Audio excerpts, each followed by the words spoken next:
Olá, pessoal, tudo bem com vocês? Estou de volta, quem? Professor Emerson, para trabalhar o quê? Literatura com vocês, para a gente viajar nas histórias, conhecer novos personagens, conhecer novos lugares e viver essa vida que não nos pertence, mas que a gente pode muito bem ser um desses personagens. E hoje vocês já devem ter reparado que nós temos alguma coisa de diferente nessa mesa. O que será que o professor está aprontando? O que será que o professor está inventando para trabalhar literatura com vocês? Então, para nós aquecermos os nossos pensamentos, eu já tenho uma pergunta para vocês. Você já ouviu falar em causo? Já ouviu alguém falar alguma coisa sobre causo? O que será que é um causo? Alguém já falou, eu vou te contar um causo? Já ouviu essa expressão, causo? Se você não ouviu, não se preocupe, que a gente vai descobrir nesta aula. E aí, se você já ouviu falar sobre causo, será que você também já ouviu um causo? Alguém já contou um causo para vocês? Lembram que nós estamos falando bastante nesses últimos dias sobre contar histórias, a oralidade, transformar aquelas histórias que a gente se reúne para contar. A gente tem falado bastante isso nos nossos últimos dias. E agora, será que você já ouviu um causo? Será que se você ouvisse um causo, será que você reconheceria aquilo como causo? E se você contou um causo, será que você já contou um causo para alguém? Um causo desses antigos, essas coisas que vai passando de vô, depois o avô vai para o pai, depois o pai vai para o filho, depois o filho vai para o neto. Será que já aconteceu isso com você? Será que você já ouviu algumas histórias, daquelas histórias bem antigas? Mas por que eu estou falando tudo isso para vocês? Porque, olha só, os causos são histórias de tradição oral, contadas geralmente em uma linguagem espontânea que registra o jeito de falar típico de uma determinada região ou localidade. Envolvem fatos inusitados, curiosos, reais ou fictícios. E agora? Será que aquele caso que você ouviu lá daquela pessoa mais idosa, que te contou uma história que realmente aconteceu isso, será que era real ou será que era fictício? E uma das questões interessantes no caso é justamente essa parte, que são histórias de tradição oral. Então, a oralidade, falar, contar realmente o caso é muito importante. E isso traz o quê? Traz a linguagem específica daquela pessoa que está contando. A gente já trabalhou algumas coisas sobre linguagem, sobre as linguagens trazidas nos textos literários. Então, os causos fazem exatamente isso. Eles vão fazer o quê? Vão trazer aquela linguagem. Então, aquela pessoa que está contando o caso vai fazer o quê? Colocar o seu amor naquilo que está contando. Não é bacana isso? Contar os causos, ouvir os causos. Será que você tem saudade de sentar em uma roda e ficar ouvindo os causos que as pessoas têm para contar para vocês? Eu confesso para vocês que eu tenho bastante saudade daquelas conversas de infância que a gente se reunia para ouvir histórias das pessoas mais velhas. Era muito bacana, muito divertido. E a gente fazia o quê? A gente ia aprendendo cada vez mais. E olha só, lá na infância, nem passava pela minha cabeça que aquilo fazia parte do quê? De textos literários. Pensem só, e hoje, claro, a gente vai falar desse texto literário, do causo. Mas para a gente começar, até a gente contar esse causo, eu tenho aqui algumas perguntas a mais para fazer. Mas agora, já envolvendo a nossa história. Olha só, vou mostrar para vocês dois personagens. São dois personagens conhecidos. Talvez você não conheça, mas são personagens conhecidos. A primeira imagem que trago para vocês é essa aqui. Será que você já viu essa pessoa? É um personagem, é brasileiro. Será que você já viu essa pessoa em algum filme? Será que alguém já comentou sobre essa pessoa com você? Podem ver que a foto preto e branco, então já indica que é uma pessoa, já mais do passado. E agora, será que você conhece? É uma pessoa bem típica, faz bastante parte aqui da cultura brasileira. Para você que já está pensando, eu sei, professor. Quem? É claro que é o Mazzaropi. O Mazzaropi, um ator, diretor brasileiro que trouxe muitas histórias para o cinema brasileiro e histórias divertidas e histórias inocentes, mas que trazia também, claro, um fundo ali de aprendizagem. A gente conseguia aprender muita coisa com aquelas histórias, e muitas das histórias do Mazzaropi foram o quê? Foram inspiradas em causos já conhecidos. Então é bem bacana, tenho quase certeza que você já ouviu falar dessa pessoa, pode ser que você não tenha assistido ao filme, mas possivelmente você já ouviu falar desse Mazzaropi. Ele tinha um jeito único de se expressar, um jeito único de andar. E um dos grandes personagens do Mazzaropi foi aquele que a gente conhece como Jeca Tatu. Talvez o Jeca Tatu você já tenha ouvido falar, mas ele fez outros personagens também, inclusive o personagem da nossa história de hoje. E agora eu trouxe um outro. Esse personagem, esse já é mais recente. Será que você conhece esse personagem? A gente sabe que é um ator brasileiro, mas ali ele está bem caracterizado em algo que ele ficou bem conhecido. Não somente ele, como também a obra em que foi filmada começou a ser bem conhecida aqui no Brasil. Será que você já está lembrando? Vou tentar dar umas dicas para você se você ainda está confuso. Tinha duas pessoas, eles eram ali tentando resolver algumas situações e iam se complicando. Será que você está conseguindo lembrar mais ou menos desse filme? Olha só, nós temos o João Grilo. Lembram do João Grilo? Foi um filme bem famoso brasileiro. É um filme bem famoso brasileiro, mas ele já é mais antigo, E nós estamos o quê? Ali falando do Alto da Compadecida. Olha só, uma literatura, um texto literário que virou o quê? Virou um filme. Não é bacana isso? Os textos literários também serem mostrados em outro suporte que não somente os livros. Então, ali o Alto da Compadecida, nós temos esse personagem chamado João Grilo. Mas o que será que esses dois personagens têm em comum? O que será que está acontecendo, que esses personagens estão aparecendo? Por que o professor está trazendo? Será que ele vai trabalhar o Alto da Compadecida? Será que ele vai trabalhar alguma coisa do Mazzaropi? Mas antes de nós iniciarmos, eu convido a vocês para nós assistirmos a um vídeo muito, muito bacana do Marden Machado, que ele é curador do Cine Passeio aqui em Curitiba, e ele fez um vídeo especialmente para vocês, fez um vídeo para nós, para a nossa aula. Então, convido vocês para nós assistirmos ao vídeo. A figura do Pedro Malas Artes faz parte do folclore da Península Ibérica e a mais antiga menção a ele remonta ao século XII. E desde então, em algumas canções, em algumas histórias, em anedotas, essa figura do homem assim que se faz valer da sua esperteza vem passando de geração para geração e chegou, obviamente, ao Brasil por imigrantes espanhóis e portugueses. Existe uma outra personagem que tem muitas semelhanças com o Pedro Malas Artes, que é o João Grilo, que surgiu também na Península Ibérica, em Portugal, no século XVI, se não me engano, e que foi popularizado no Brasil graças à obra do Ariano Suassuna, O Alto da Compadecida.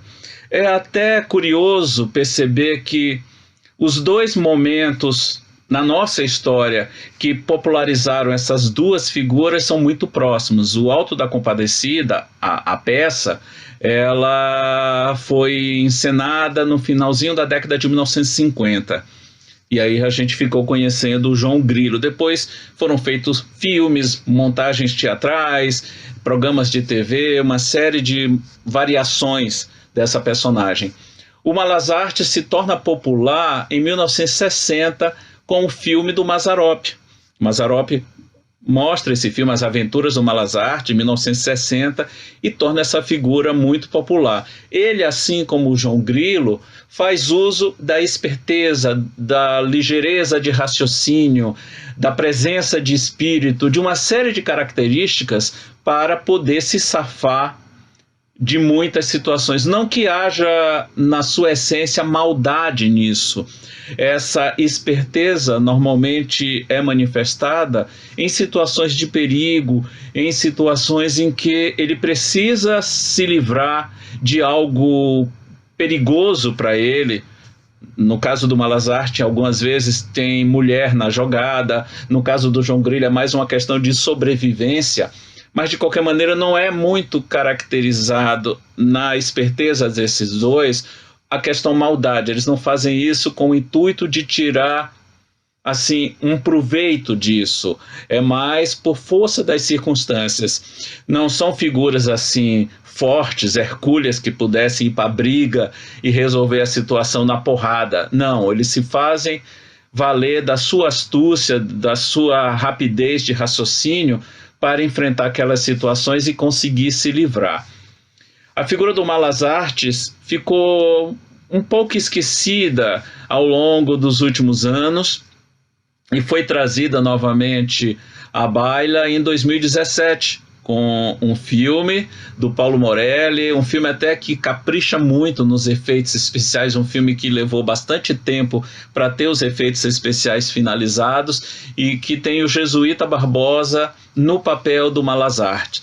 Aí você vê novamente essa esperteza dele, até no enfrentamento com o Coisa Ruim. E você vê que ele é tão esperto que consegue até passar a perna no diabo. Da mesma forma que o João Grilo enfrenta o diabo numa certa altura do julgamento em O Alto da Compadecida. Eu vejo essas duas personagens do nosso folclore popular como duas figuras quase que gêmeas. Eles têm características muito semelhantes, apesar de contextos diferentes, e acho que é de uma riqueza muito grande para a nossa cultura popular, pelo fato de serem pessoas comuns, não tem nenhum superpoder, não tem dinheiro, não tem posses nem nada, se fazem valer, como eu frisei bastante, apenas do seu intelecto, da sua forma de reagir rapidamente às adversidades que a vida oferece, seja por uma questão de sobrevivência, como é muito comum nas ações do João Grilo, seja para se livrar de alguma situação perigosa que muitas vezes é criada pelo próprio Malas Artes nas aventuras que ele enfrenta.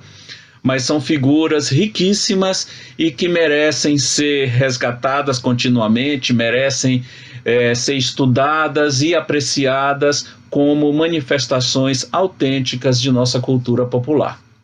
Então, gostaram do vídeo, né, dos ensinamentos que foram passados nesse vídeo? Então ele fala de quem? Fala do nosso personagem, do personagem da nossa história de hoje, que é quem? Que é o Pedro Malas Artes. Olha só que bacana. Tem aqui uma obra do Pedro Malas Artes que conta, são alguns causos do Pedro Malas Artes. Então, esse livro bem bacana que vai ter alguns contos bem divertidos e, claro, sempre com o Pedro Malas Artes fazendo o quê? Nos mostrando um jeitinho ali para se virar, para conseguir alguma coisa. E é interessante que no vídeo é falado, inclusive, da diferença de nome. Por quê? Porque o Pedro Malas Artes, olha lá quanto tempo ele falou que já existe o Pedro Malas Artes, então já existe há bastante tempo. Passou de Malas Arte, olha só, Malas Arte para Malas Artes, né? Então passou ali, vamos dizer, do singular para o plural. E também teve, inclusive, diferença na escrita. A escrita mesmo do Pedro Malazarte passou ali por uma reforma. Então, vou mostrar agora para vocês os dois filmes que ele comentou bastante, que é esse do Mazzaropi, lá do ano de 1960. Olha só quanto tempo! 1960. O Mazzaropi já tinha feito As Aventuras de Pedro Malazarte. E reparem que a grafia neste filme está com Z, com a letra Z. Então, lá em 1960, Malazarte era escrito com Z. Mas no filme mais recente, chamado Malazarte e o Duelo com a Morte, nós já temos o quê? Escrito com S. Eu indico para vocês esses dois filmes. São dois filmes brasileiros. Esse último, inclusive, se você não gosta muito de filmes antigos, esse último é muito divertido e você consegue compreender muita coisa sobre o Pedro Malazarte. E a gente vê muito do brasileiro mesmo nessas obras do Pedro Malazarte. Então é bem divertido. Mas, professor, vamos parar um pouquinho de ficar aí só falando desse Pedro Malazarte, porque eu estou começando a ficar curiosa com relação ao que você vai nos contar, porque afinal essa mesa aí está me mostrando alguns itens que em outras histórias não tinham. O que será que vai acontecer? E é claro que nós vamos pensar, antes de tudo, no quê? No enredo, a história, como que essa história vai acontecer. Trouxe para vocês 3 imagens, são 3 imagens. Olhem essa imagem. Se você for uma pessoa aí com um pouquinho mais de idade, quando eu digo um pouquinho mais de idade, estou dizendo aí 30 anos ou mais, talvez você vai se lembrar dessa imagem, né? Talvez você frequentou um lugar assim. Quando você talvez fosse criança, você foi buscar alguma coisa nesse local. Lá no interior, de onde eu venho, nós chamávamos de venda. As crianças iam para venda comprar alguma coisa. E depois, claro, foi ali, passou para ser mercearia e depois os grandes supermercados, mas a venda existia nos bairros, nas cidades menores, para ter o comércio. Então, nós temos aí uma venda. Agora, o que eu tenho ali? Eu tenho essas duas pessoas que estão conversando. Mas essas pessoas, elas estão caracterizadas de uma forma. De que forma que elas estão caracterizadas? Do que será que eles estão falando? Será que eles estão falando de algo? Será que eles estão falando do Pedro Malazarte? Será que eles estão falando de alguém? O que será que pode acontecer? Então, ó, a venda, primeiro ali, né, aquele comércio, a venda, e agora pessoas conversando. E por último, trouxe para vocês essa. Aqui no Brasil não pode, né? Aqui no Brasil não pode ter o cassino, mas em muitos lugares tem o cassino. E o cassino, ele representa o quê? Você vai fazer o quê no cassino? Quando você coloca lá em alguns números ou em alguma cor, o que você vai fazer no cassino? Você vai? Não posso te dar a dica. Por quê? Porque agora é você que vai pensar. Como você acredita que será a história? Juntando essas 3 imagens, o que você acha que pode acontecer? Olha lá, a venda, pessoas conversando, depois nós temos ali aquele cassino, mas não é o cassino, é aquilo que o cassino representa, certo?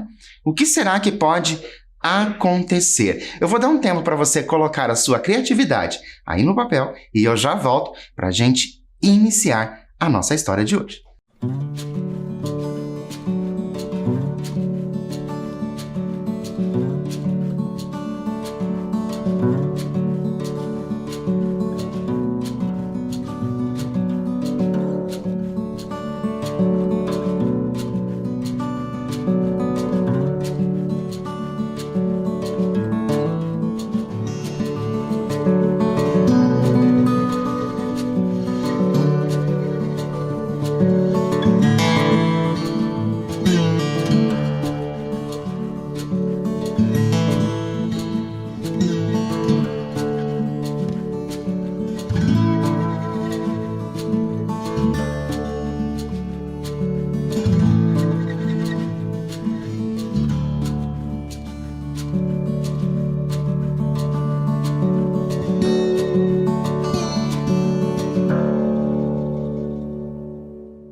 E então, conseguiu pensar em algum enredo? O que nossa história vai contar? O que vai acontecer nessa história? Conseguiram pensar aí o que a venda tem a ver, depois aquelas pessoas conversando, aquele simbolismo ali do cassino? O que será que tudo isso representa para a nossa história? Olha o título da nossa história de hoje. Sopa de Pedra. Será que você já conhece essa história? Será que você já ouviu essa história chamada Sopa de Pedra? Essa história Sopa de Pedra, não tirei desse livro aqui, ó. Não é desse, tá? Esse aqui não tem essa história Sopa de Pedra, mas é deste livro aqui. Contos Populares para Crianças da América Latina. Nesse livro aqui, esse livro, confesso para vocês, ele é do ano de 1984. Olha quanto tempo faz já que nós temos esse livro. Neste livro aqui, ele vai trazer vários Pedros Malas Artes de países diferentes. Então, por isso que é bem interessante. Vai trazer de lugares bem diferentes aqui, então, da região latino-americana, da Nicarágua, Venezuela, Colômbia e, claro, o Pedro Malas Artes aqui do Brasil, como ele é conhecido. Mas estão lembrados que no vídeo falou, né? O Marden nos disse que o Pedro Malas Artes, ele é conhecido ali em vários lugares, então ele vai receber vários nomes, né? Então, esse Pedro Malas Artes não é exclusividade aqui do Brasil, essa história. Por quê? Porque existe também histórias com o mesmo estilo de personagem em outras regiões, não somente aqui no Brasil. Tanto que nós temos aqui, né, esse Contos Populares para Crianças da América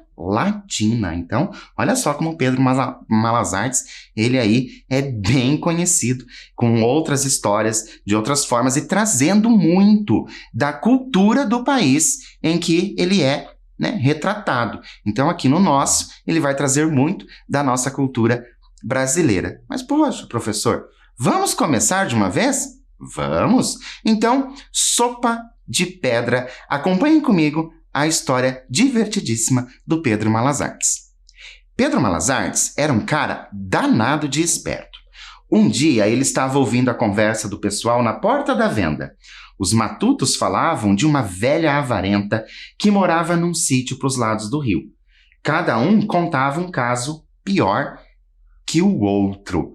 Olha só uma informação importante que nós já temos.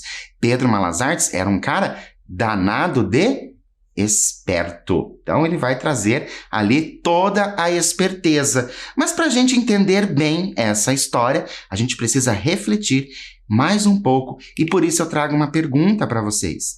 Você sabe o que significa avarenta? Escreva o que você entende por essa palavra.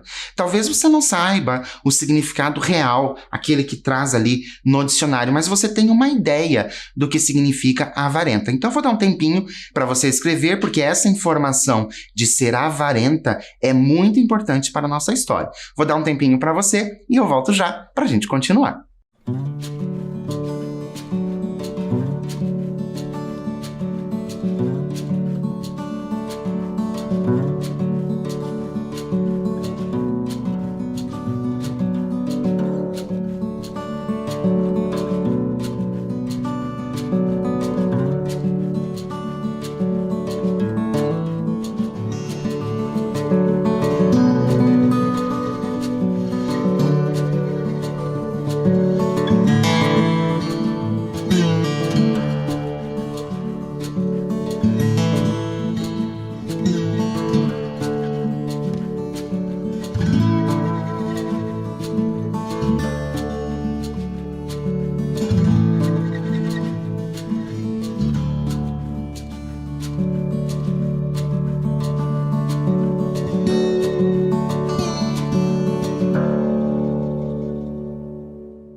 Conseguiram anotar aí no caderno de vocês? Ou você somente pensou, professor, essa eu sei, não preciso anotar. Então, avarenta é aquela pessoa que não gosta de gastar dinheiro, vamos dizer de uma forma bem simples. E existem inúmeros adjetivos para a palavra avarenta e alguns deles vão aparecer aqui na nossa história. Então a gente sabe que existe essa pessoa que é muito avarenta. Vamos continuar. A velha é unha de fome, não dá nem comida para os cachorros que guardam a casa dela, dizia um. Quando chega alguém para o almoço, ela conta os grãos de feijão para pôr no prato. Verdade! Quem me contou foi o Chico Charreteiro, que não mente, afirmava outro. Eita velha pão duro, comentava um terceiro. Dali não sai nada. Ela não dá nem bom dia. Olha só que pessoa realmente avarenta.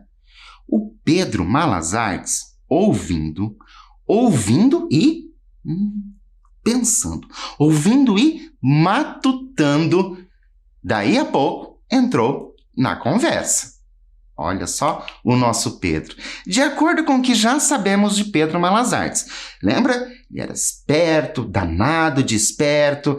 Aquilo que nós vimos no vídeo, de tentar ali resolver algumas situações, né? O que ele poderia acrescentar à conversa? Eles estão falando, olha só, eles estão falando lá daquela pessoa, daquela velha, que é o quê? Que é avarenta, unha de fome, pão duro.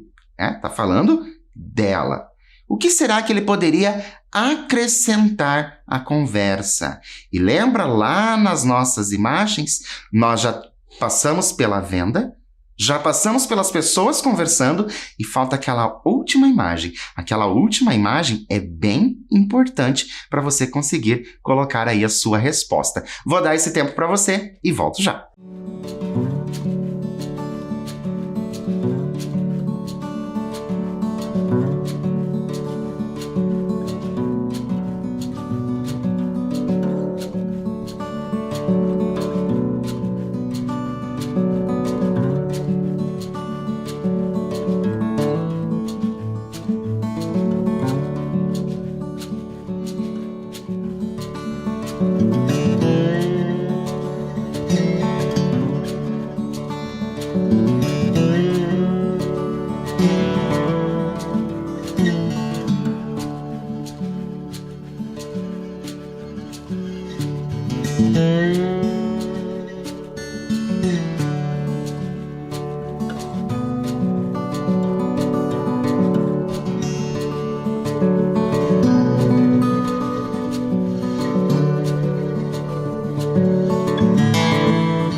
Então, conseguiram pensar aí o que o Pedro vai fazer? Vamos ver se você conseguiu pensar a mesma coisa que a história, ou será que você pensou outra coisa? Vamos ver, acompanhe. Querem apostar que para mim ela vai dar uma porção de coisas e de boa vontade? Pedro, será? Tu é doido? Disseram todos. Aquela velha avarenta não dá nem risada. Pois aposto que para mim ela vai dar, insistiu Pedro. Quanto vocês apostam? A turma apostou alto, na certa de ganhar. Mas o Pedro Malas Artes, muito matreiro, já tinha um plano na cabeça. Juntou umas roupas, umas panelas, um fogãozinho, amarrou a trouxa e se mandou para a casa da velha. Era meio longe, mas para ganhar a aposta, o Malas Artes não tinha preguiça.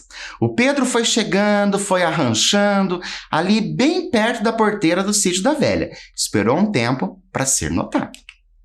Quando viu que a velha já tinha reparado nele, armou o fogãozinho, botou a panela em cima, cheia de água, e acendeu o fogo e ficou o dia inteiro cozinhando água. A velha, lá da casa, só espiando, e a panela fumegando, e o Pedro atiçando o fogo. Não demorou muito, a velha não aguentou a curiosidade e veio dar uma espiada.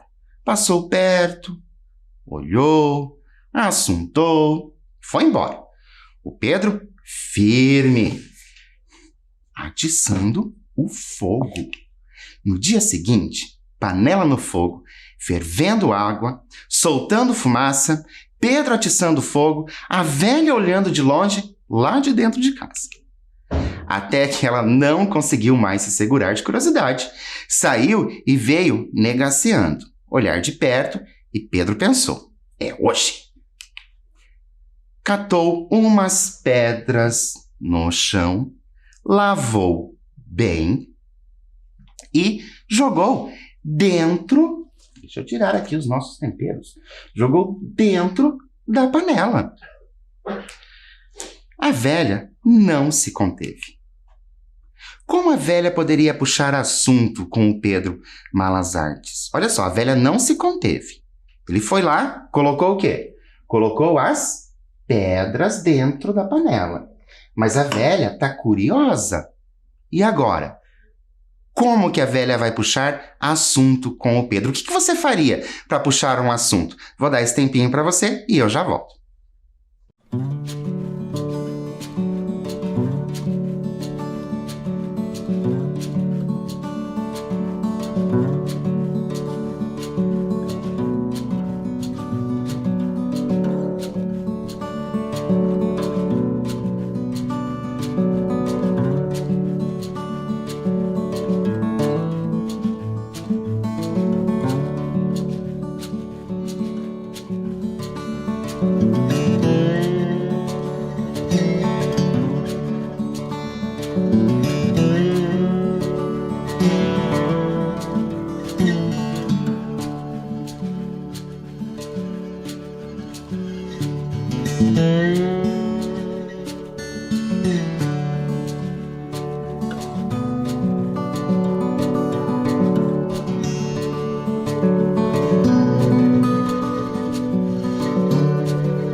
E então, como será que a velha puxou o assunto com o Pedro? Vamos ver?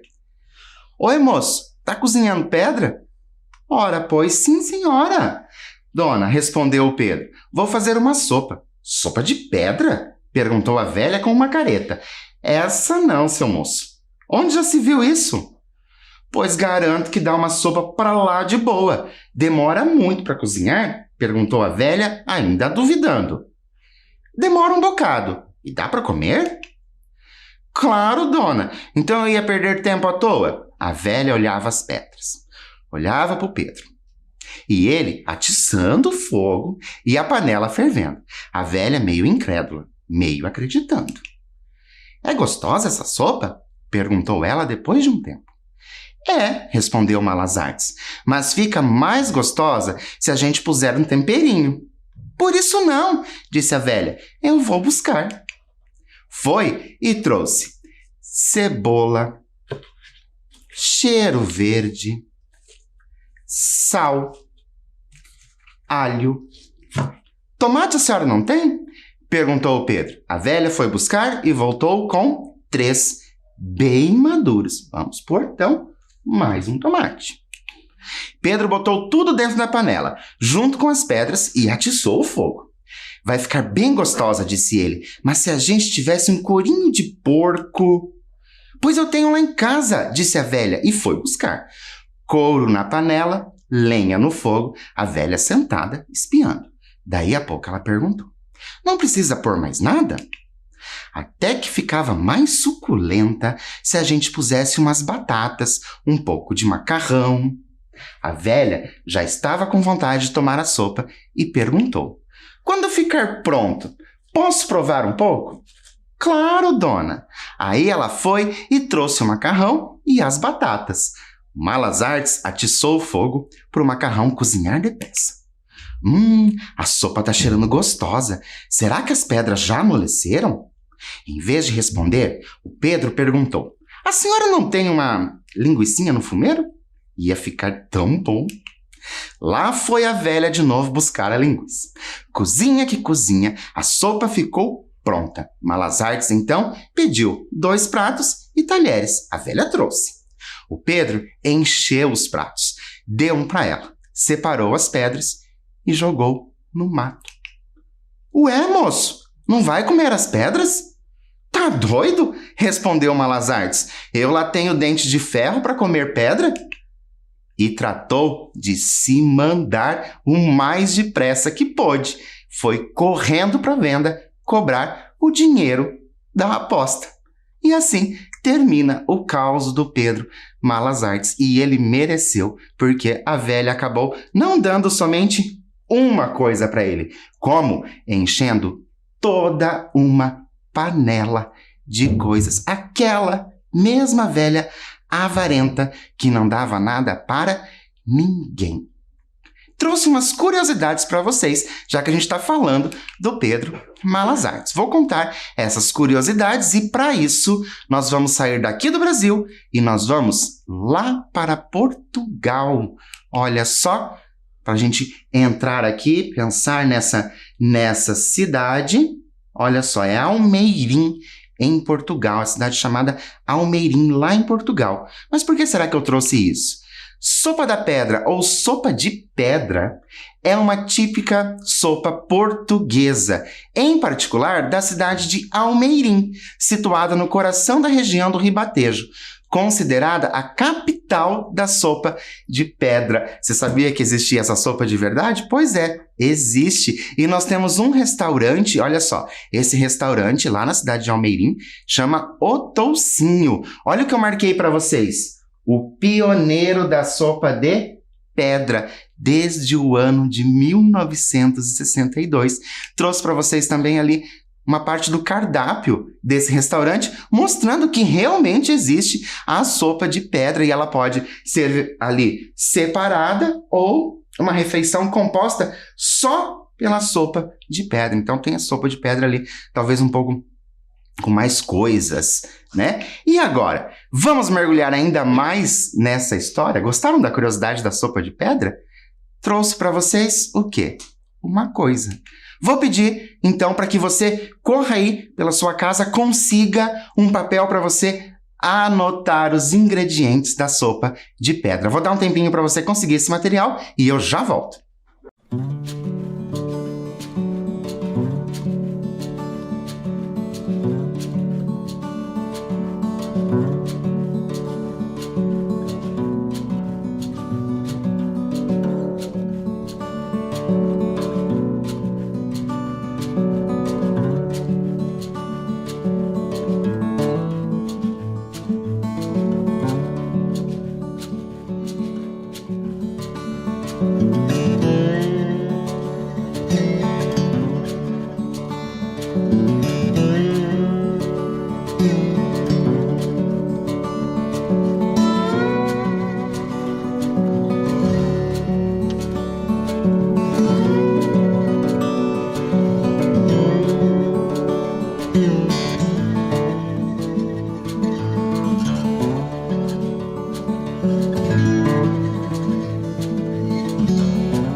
Deu tempo de você pegar um papel, uma caneta para anotar? Já perceberam que eu estou aqui de cozinheiro? Por quê? Porque é claro que senão a gente vai passar uma receita, a receita traz à mente ali, a gente já fazer essa receita.